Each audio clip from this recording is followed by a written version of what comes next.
did you rate him? 70? 179. 36 carries.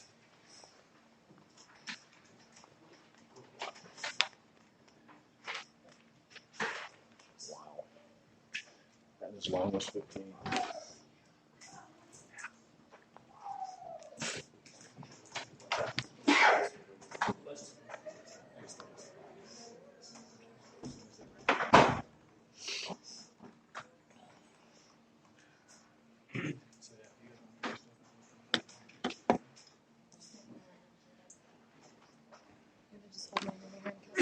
You're good. Thank you.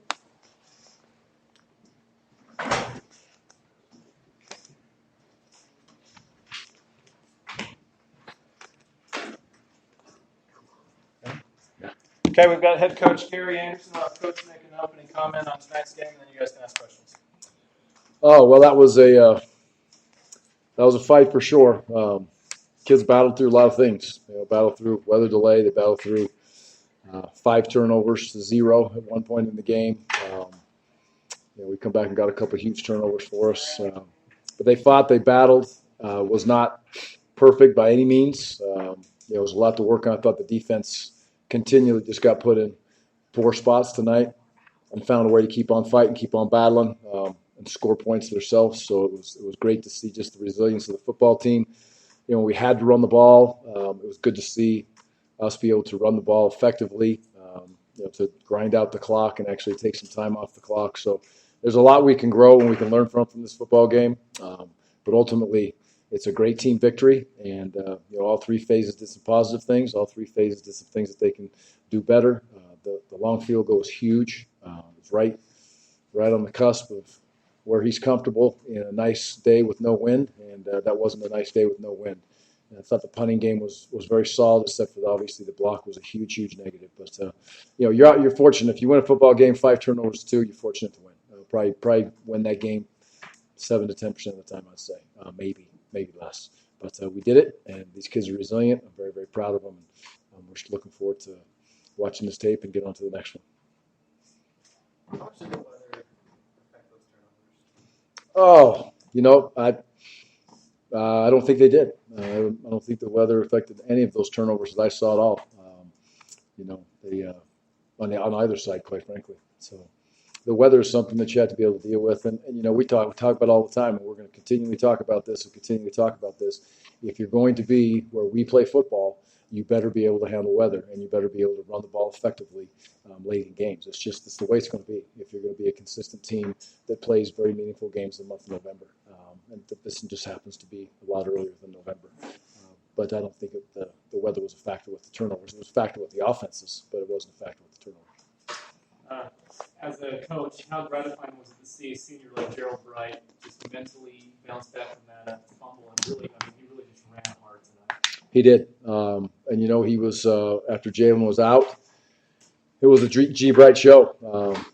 And he's trained for this. He's worked for this moment. He wants that ball in his hands in those certain situations. And, when you have 179 yards and your long run is 15 yards, that doesn't happen very often. There's a lot of grinding yards in that thing of the 179 yards. So I'm happy for him. He's worn out. He needs to go home and get a good meal in his belly and lay down and sleep for probably about 10 or 12 hours. But he was a workhorse, and we needed him in those moments. And, the offensive line gave us an opportunity to get those holes, and he was a big physical run along with the tight ends. And so real happy for him for his senior year to be able to do that. And when we needed him at the most, he came through, and that's a pretty special spot and a pretty fun spot to be for a competitor. Coach, Jordan Love didn't really seem like himself tonight. Did you notice anything that may have led to that? No, I did not. And, Jordan Love is a great player. He's done many great things here. And, it doesn't go Jordan's way for a play here or a play there. You got to look at the tape. I mean, there's guys pushing down the pocket. There's maybe hands in his face. There might be this. There might be that. Who knows what the situation is? It could be, a wrong route. The thing about it is when a quarterback turns around and makes a mistake, or we all think he makes a mistake as we watch it from the sidelines, or quite frankly, we watch it as fans, or we watch it as media people, we don't know the whole big picture. Was the route run right? There's a lot of things that could go into that. So the position he plays, it goes right back onto him. But it doesn't in my mind. And he's our guy, and he'll always be our guy. And we'll bounce back and try to make it better as a football team to make it better for him so those situations don't happen. And he made some big runs when he had to, led the team, didn't get his dauber didn't drop at all. He just got up and kept on fighting. So he's the ultimate competitor. And the one thing he's happy about tonight is his team won. Does Jordan take a lot of that on himself, like accountability for those mistakes? I think any competitor does. Any competitor in your situation, when you compete at this level, if things don't go your way, you're going to look at yourself and put it on yourself first, and functionally continue to work with your teammates to work to get better every week, and make sure you're bringing your teammates up. But if you're a true competitor, I think you do put that back on yourself, and that's why he's great. How big was it that the defense was able to limit the damage in some of those turnovers, especially the first beginning of the second half, to limit them to a field goal? How big was that? Yeah, it was huge. Like I said earlier, the defense I felt stepped up. They had a good look in their eye. They're playing what was 11 strong tonight, and it felt like they were in it for each other. But they want to make the plays by themselves. They want to make those tackles. They want to get the PBUs. They want to get the pick. But they were playing as a full defense, and whatever 11 guys were there. And as you notice, we rotated a lot of people in there, especially on the defensive front. And there's a lot of unselfishness on that defense. There's a lot of will to want to get better. And they continue to work in this room throughout the week and in their individual rooms throughout the week to adjust the schemes. And I thought the coaches did a nice job with them this week of putting them in positions. But, they executed them at the end. And I thought Colorado State was kind of a little bit on the run with what we were kind of doing on defense. And that's what you want to do on defense, because that's a heck of an offensive team out there. You talk about improvement. It seems like the secondary played especially well tonight. Troy Lefford back at safety had a great game. He showed up pretty well. That makes 2 games in a row. Your secondary has kind of stepped up compared to early in the year. Is this kind of what we should expect from that group now? I hope so. Yeah, that's where we want to go, right? Play real good. And I thought they were solid. And we've got to go back and evaluate the film. But, again, I like the way they looked. I like the way they competed. They were vicious in their attempts to tackle when they had the opportunity to tackle again, which is great to see. And there was just some real good communication. They hit us on a couple, and really, really good job by Colorado State. They got us into some of our stuff in cover 2 and forced us to adjust. And, the kids didn't panic, and I thought the coaches did a nice job of adjusting to that to give us a chance to be able to either disguise that coverage a little bit so they don't see exactly what we're doing pre-snap, or adjust the kids. And we did both of those. The kids took the adjustments, and, it didn't rear its head again. So this back end is growing. I think they're taking the coaching. But, again, they have to be able to want to go out and get it done themselves. And they're competing, and they got a lot of want to in them to get better every single week. And it's fun to see those kids develop. Coach, you guys did really well on late downs. Third and fourth down, you guys went 9 of 19. You held Colorado State to 4 of 8 on the night. How do you instill the mentality in your players to be able to come through in the clutch on third and fourth down, be able to stay on the field on offense and then also get off on defense? Well, we practice it a lot, but the biggest thing I can say in those situations on third downs, our team competes very, very well against each other when they have those opportunities. We go good on good during the week. We don't do it a lot, but we do it enough to keep them fresh and keep them moving. It matters to these kids who wins those days. On Tuesday, it matters who wins. Wednesday, it matters who wins third downs. I think that's a big part of it. But the most important part of that is we have a group of kids that wants to learn. They don't just worry about football at 1:45 until 4 o'clock at night. They put in a lot of time studying the film on their own, being around each other. But at the end of the day, players make plays, players win games. And that's what third and fourth down is all about. Kids have to be able to make plays when they're put in that position. And they did obviously a good job of that tonight, which is it's fun to see that for kids to have that success. It puts a smile on my face for them to be able to succeed in those critical moments, because that's why they play this game. Coach, you obviously want to kind of soak in this win, but what kind of a challenge this week do you have preparing for top 10 team? Top 4, right? Playoffs tomorrow, they're in, right? So they're in. You're right. We're going to enjoy the heck out of this one. That was a hard-fought battle. We're 2-0 in conference. We play some good football teams, and we're going to definitely enjoy this. And we've got a tremendous opportunity. This football team has a once-in-a-lifetime opportunity to fly out of Baton Rouge and play in that stadium and play against the top 4 team. They'll never get that opportunity again in their life. This team will never get that opportunity again. So it's a special opportunity. They're going to look at it. They'll be excited.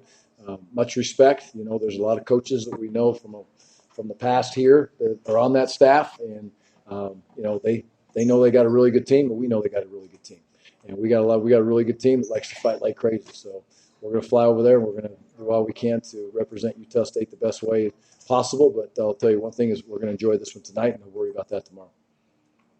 Coach, being the defensive guy that you are, can you talk about David's play and how big that was when he forced the fumble and kind of waltzed into the end zone? Huge play, obviously, and David has just such a knack for he's a playmaker, and he's always around the ball. He has so many things that you just can't teach and you cannot coach, and that's his instincts, and that's what great football players have. If they're great at their position, they have special things that they were just born with that allows them to be a great football player, and that's what David is, and he's instinctive, he's smart, he's tough, he's a worker, he's a grinder. He takes care of his body. We try to help him take care of his body as much as we possibly can. But he's a special player, and I'm glad he's on our team. I'll tell you that much. So that was a big time play and a huge moment that flipped the game. And you're going to be a special team, be a good team, potentially be a great team. You have to have a few of those plays out there. You have to have special players to make them, and he did it for us tonight. Both of those guys did it tonight. We good? Okay. Thank you, guys. Go Aggies. Big boys.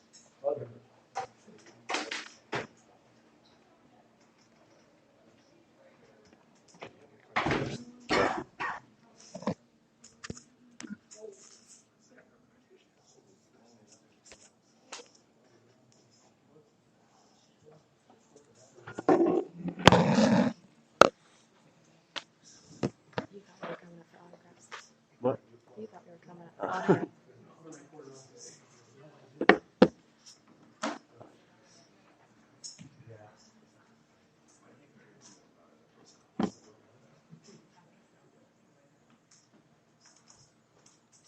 Okay, we've got junior linebacker David Woodward, had double-digit tackles in his second career touchdown tonight. We'll have David open up with a comment on how he thought the defense played, and we'll take questions. I thought overall as a defense we got better as the game went on. Obviously, in the first half, we still made plays we needed to. We had turnovers on offense or special teams, and we did a good job of limiting the points they got off those. But I think as the game progressed, we just got better as a defense and stopped the run even more. I just got to ask you, how relieved were you when you looked up after you stripped him and scored that there wasn't a penalty this time around? I was really relieved. I actually was looking around for one just to make sure this one counted, but I was very relieved. David, just with the weather as it was tonight, you guys seem to enjoy kind of rebel playing in those conditions. You guys like kind of the challenge that the weather brings, or do you prefer it being just like a crystal clear day? I think definitely as a defense, we love the weather, we love the rain, just playing different elements. I think it's just kind of fun. Me personally, I love playing in the rain because I'm from Washington, so that's what I'm used to. And I think just when adversity comes, we all just accept it as a team and just love fighting through it. Obviously the differences in turnovers was pretty disparate between the first half and the second half. And you had a big part both in most of CSU's turnovers. What did you take on personally to make those changes, or what changes were made? I think just as a defense, we kind of emphasized it a little more, knowing that we needed to make a couple plays in order to win this game since offense was struggling a little bit at the start of the game. So I think just trying to emphasize it and just knowing we had to make a play. Last week against Toledo, Kinsey kind of ran amok there. You guys really put the clamps on them. I want to say 79 yards on 35 carries. Just how much did you pride yourself on stopping the run tonight? As a defense, we pride ourselves in that every single week, trying to just limit their yards and keep them to a low average. And it's a big part of our D-line. We rotate through a lot of guys, and so there's always fresh people out there who can make plays, and I think that's our D-line